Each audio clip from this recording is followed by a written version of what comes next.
मालूम है कि जब आपका ध्यान धर्म की प्रति जाएगा या किसी दूसरे ओर चले जाएगा, आपके जज्बात जहां उभर जाएंगे तो वो आगे बढ़ सकते।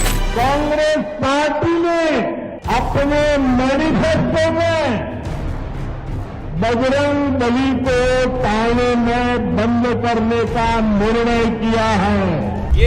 ये रक्षा करते हैं हमारी। मोदी जी आपसे भी यही रक्षा करते हैं हमारी। इनसे आप तुलना कर रहे हैं बजरंग दल की। जब पोलिंग बूथ में बटन दबाओ ना, तब जय बजरंग बली बोल करके सजा दे देना है। कर्नाटक में विधानसभा चुनाव की वोटिंग से ठीक पहले एक नाम काफी चर्चा में है, जिसके इर्द गिर्द पैदा हुई बहस की गूंज देश के कई हिस्सों में सुनाई दे रही है। ये नाम है बजरंग दल।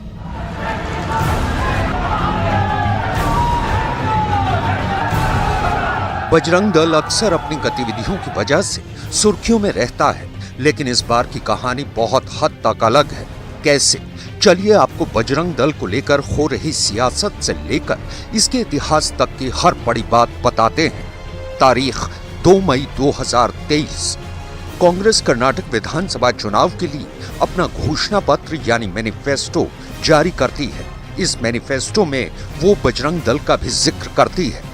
अपने मैनिफेस्टो में कांग्रेस कहती है, हमारा मानना है कि कानून और संविधान पवित्र हैं और बहुसंख्यक या अल्पसंख्यक समुदायों के बीच दुश्मनी या नफरत को बढ़ावा देने वाले व्यक्तियों और संगठनों जैसे बजरंग दल, पीएफआई और अन्य द्वारा इनका उल्लंघन नहीं किया जा सकता है। हम कानून के अनुसार ऐसे संगठनों पर प्रतिबंध लगाने सहित अन्य निर्णायक कार्रवाई करेंगे। इसके बाद बीजेपी ने कुछ इस तरह कांग्रेस को बेहद आक्रामक तरीके से निशाने पर ले लिया। जब मैं आज हनुमान जी की पवित्र भूमि को प्रणाम करने के लिए आया हूं, उसी समय कांग्रेस पार्टी ने अपने मैनिफेस्टो में बजरंग बली को ताने में बंद करने का निर्णय किया है।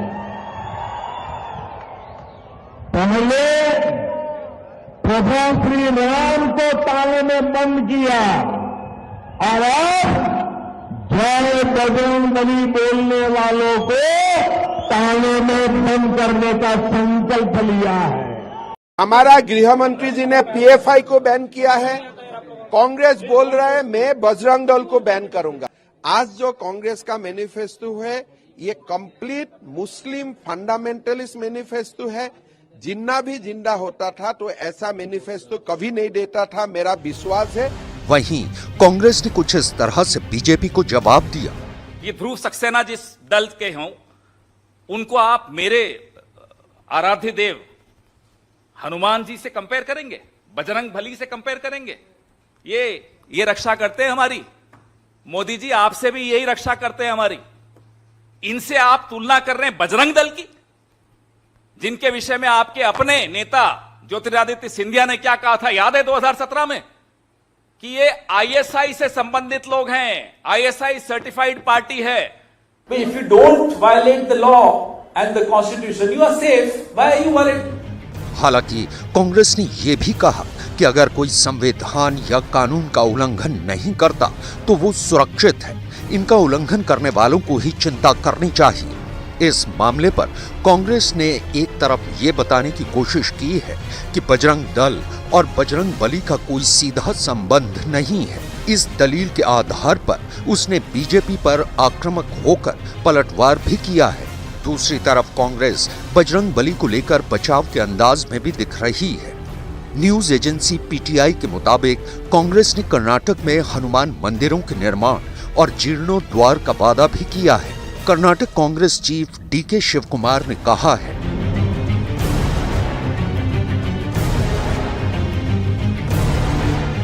इसके साथ ही शिव कुमार ने कहा है,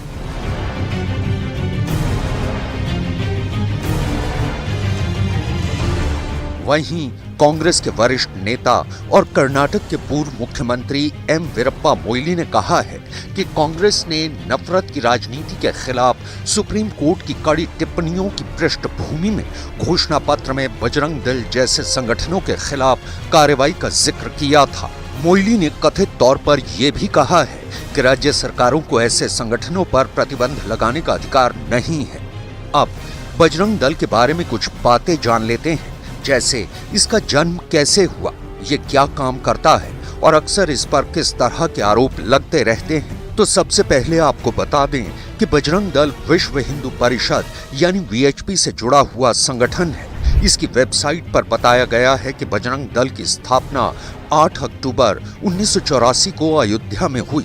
यहाँ दी गई जानकारी के मुताबिक श्री राम जानकी रथ यात्रा के अयोध्या से प्रस्थान के समय तत्कालीन सरकार ने सुरक्षा देने से मना कर दिया। उस समय संतों के आह्वान पर विश्व हिंदू परिषद द्वारा वहां उपस्थित युवाओं को यात्रा की सुरक्षा का दायित्व दिया। श्री राम के कार्य के लिए हनुमान सदा उपस्थित रहे हैं। उसी प्रकार आज के युग में श्री राम के कार्य के लिए ये बजरंगियों की टोली बजरंग दल के रूप में कार्य करेगी। इसके आगे कहा गया है, बजरंग दल का संगठन किसी के विरोध में नहीं बल्कि हिंदुओं को चुनौती देने वाले असामाजिक तत्वों से रक्षा के लिए हुआ। उस समय केवल स्थानीय युवाओं को ही दायित्व दिया गया जो श्री राम जन्मभूमि आंदोलन के कार्यों में सक्रिय रह सकें। देश भर के युवा राष्ट्र और धर्म के कार्य के लिए आतुर थे, मानो वे प्रतीक्षा ही कर रहे थे। जैसे ही अवसर आया, संपूर्ण देश की राष्ट्रभक्ति तरुणाई बजरंग दल के रूप में प्रकट हो गई। कहा यह भी जाता है कि बजरंग दल के फाउंडर लीडर्स में से एक रहे विनय कटियार ने वीएचपी प्रमुख रहे अशोक सिंघल को सुझाव दिया था कि वीएचपी का अपना युवा संगठन भी होना चाहिए। अब सवाल उठता है कि क्या बजरंग दल पर पहले कभी प्रतिबंध लगा था? तो कई मीडिया रिपोर्ट्स में इस बात का जिक्र मिलता है कि अयोध्या में बाबरी मस्जिद के विध्वंस के बाद केंद्र के तत्कालीन नरसिम्हा राव सरकार ने इस पर बैन लगाया था। हालांकि कुछ वक्त बाद ये बैन हट गया। बात आरोपों की करें तो बजरंग दल पर पार्कों में नैतिकता के नाम पर कपल्स को परेशान करने, अवैध धर्मांतरण रोकने, गोरक्षा करने और तथाकथित लव जिहाद से लड़कियों को बचाने के नाम पर अल्पसंख्यकों को परेशान करने से लेकर उन गतिविधियों के खिलाफ हिंसक प्रदर्शन करने तक के आरोप लगते रहते हैं जो उसे हिंदू धर्म की भावनाएं आहत करने वाली लगती हैं। अब ये भी जान लेते हैं कि बजरंग दल अपने कामकाज के बारे में क्या कहता है। तो इसके आधिकारिक पेज पर आंदोलनात्मक गतिविधियों के साथ साथ सेवा कार्यों तक का जिक्र किया गया है। यहाँ कहा गया है, लोकतांत्रिक व्यवस्था में जब तब निर्माण और मांगों को मनवाने के लिए आंदोलन करने पड़ते हैं। यहाँ आंदोलनात्मक गतिविधियों के नाम पर यह लिस्ट दी गई है: धार्मिक मंदिरों की सुरक्षा, गोरक्षा, आंतरिक सुरक्षा, हिंदू मान बिंदु पर आक्रमण, अपमान, अस्पृश्यता, सांस्कृतिक प्रदूषण, बांग्लादेशी घुसपैठ। इसके अलावा बजरंग दल के पेज पर रचनात्मक और सेवा कार्यों का भी जिक्र किया गया है, जैसे कि दैवीय आपदा पर सहायता शिविर, दुर्घटना के वक्त सहायता मुहैया कराना, रक्तदान, वृक्षारोपण, जल संरक्षण, स्वास्थ्य शिविर आदि। तो ये हुई बजरंग दल और इसके इर्द गिर्द हो रही सियासत की बात। देश और दुनिया के तमाम बड़े मुद्दों से लगातार जुड़े रहने के लिए आप हमारे इस चैनल को सब्सक्राइब कर सकते हैं।